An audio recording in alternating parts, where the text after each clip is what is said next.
যেটা 19 সালে বুঝেছে, শহীদ আবরারের রক্ত দিয়ে যেটা বাংলাদেশ 5 বছর আগে বুঝেছে, সেই একই বুঝের জন্য আজকে বাংলাদেশকে 1600-1700 তরুণ যুবককে রক্ত দিতে হয়েছে। ঠিক একই বুঝের জন্য বাংলাদেশকে নতুন করে 2 মাস ধরে লড়াই করতে হয়েছে, লক্ষ লক্ষ তরুণকে আহত হতে হয়েছে। এই বাংলাদেশের নাম হচ্ছে যেই বাংলাদেশ ইখতিয়ার উদ্দিন বক্তার খলজির বাংলাদেশ। এই বাংলাদেশ হচ্ছে শামসুদ্দিন ইলিয়াস শাহের বাংলাদেশ, হচ্ছে তিতুমির শরিয়তুল্লাহর বাংলাদেশ। বাংলাদেশ হচ্ছে হাবিলদার রজব আলী খান রক্তে গড়া বাংলাদেশ। এই বাংলাদেশ হচ্ছে নবাব সলিমুল্লাহর স্বপ্নের উত্তরসূরি বাংলাদেশ। এই বাংলাদেশে সিরাজউদ্দৌলার দেওবন্দের মির্জাফরকে জগৎ আশ্রয় দেওয়া হবে না। জুলাই আগস্টে রক্তের মধ্য দিয়ে আমরা বলে দিয়েছি আমরা হচ্ছে এই বাংলাদেশের নতুন জগৎ শেখ। আওয়ামী লীগ হচ্ছে নতুন বাংলাদেশের জগৎ শেখ এবং মির্জাফর এবং রক্ত দিয়ে এই করেছে 1757 সালে জগৎ শেখ আর রায়দুল্লাহকে আমরা যেভাবে মেনে নেই নাই, ভারতকেও আমরা বলে দিয়েছি জুলাই এবং মেনে নেই নাই, জাতীয় পার্টিকে মেনে নেই নাই, ভবিষ্যতেও মেনে নেব না। বাংলাদেশের 16 কোটি মানুষের রক্তের দাগ এক জায়গাতে, স্বাধীনতা সার্বভৌমত্ব এক পক্ষে হচ্ছে আর আওয়ামী লীগ। আমরা রক্ত দিয়ে বেছে নিয়েছি শাহাদাত এবং স্বাধীন বাংলাদেশ। আমরা রক্ত দিয়ে বেছে নিয়েছি দিল্লির আধিপত্যকে আমরা মেনে নেব না। আমরা রক্ত দিয়ে প্রমাণ করেছি আওয়ামী লীগ আর জাতীয় পার্টি 14 দলের দালালদেরকে আমরা মেনে নেব না।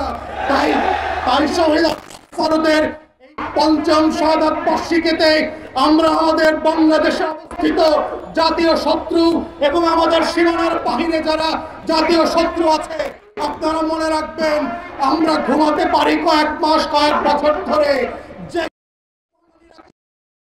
মির্জাফরকে প্রতিহত করেছে আপনাদেরকেও করবে। আপনারা যদি মনে রাখবেন বোকার স্বর্গে বাস করছেন। এই বাংলাদেশ মির্জাফরকে মেনে নেয় নাই, এই বাংলাদেশ জগৎ মেনে নেয় নাই, এই বাংলাদেশ তিতুমিরের পক্ষে দাঁড়িয়েছে। তাই এই বাংলাদেশ সবসময় জানে কারা এই রাষ্ট্রের পক্ষে, কারা 20 কোটি মানুষের বন্ধু আর কারা 20 কোটি মানুষের শত্রু।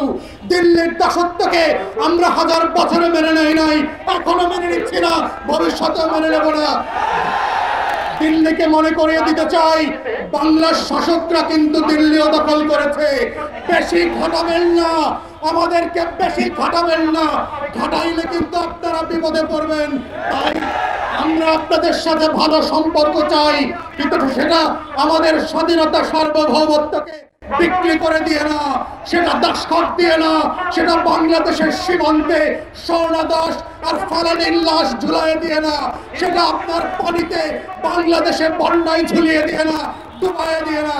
আমরা মর্যাদাজনক সম্মানজনক সম্পর্ক চাই। যদি সেটা করতে না তাহলে ভারত সবচেয়ে বেশি সাফার করবে, বাংলাদেশের কিছু হারানোর নাই, এটা আমরা বারবার প্রমাণ করেছি। তাই শহীদ আবরার দিবসে একমাত্র বক্তব্য হচ্ছে বাংলাদেশের শত্রু কারা, বাংলাদেশের মিত্র কারা। নতুন বাংলাদেশ রক্ত দিয়ে সেটা আবার প্রমাণ করেছে। আবরার ফাহাদের শাহাদাত নতুন করে বাংলাদেশকে জীবন দিয়েছে। এই শাহাদাত না, এই বাংলাদেশের সাথে স্বাধীনতার নাম জুড়ে দিয়েছে। আবরার ফাহাদ হচ্ছে 2024 সালে নতুন করে তিতুমিরের বংশধর জন্ম দিয়েছে। আবরার ফাহাদ হচ্ছে নতুন প্রজন্মের হাজী শরীয়তুল্লাহ আর হাবিলদার রজব আলী খান। তাই সেই শহীদদের প্রতি আমার সালাম এবং শুভেচ্ছা অভিনন্দন জানিয়ে আমার বক্তব্য এখানে শেষ করছি। সবাইকে অসংখ্য ধন্যবাদ।